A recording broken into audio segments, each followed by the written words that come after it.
La jeune femme affiche aussi un certain goût pour la mode. Elle a même créé sa propre marque de vêtements. En avril 2021, elle partage sur son compte Instagram les images de son premier défilé à Saint-Pétersbourg.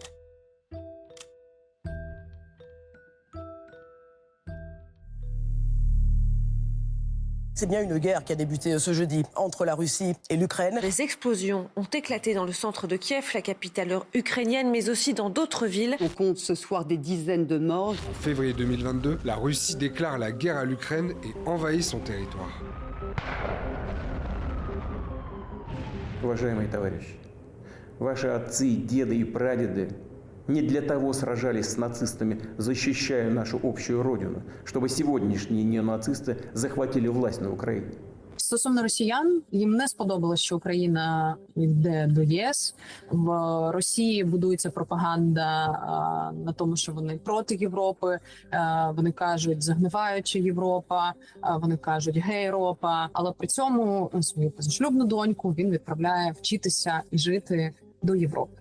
Le 8 avril 2022, soit 2 mois après l'invasion de l'Ukraine par la Russie, Louisa Rozova délivre un message sur son compte Instagram. Je compatis avec le peuple ukrainien. Je condamne les actions de l'armée russe et le génocide en Ukraine. Non à la guerre. C'est le dernier message posté par la jeune femme sur son compte. Mais pour bien comprendre le culte du secret autour de la famille de Vladimir Poutine, il faut revenir 40 ans en arrière, au début de sa carrière. Au milieu des années 70, Vladimir Poutine intègre le KGB, les services secrets soviétiques. Il nourrit une ambition, devenir un agent secret.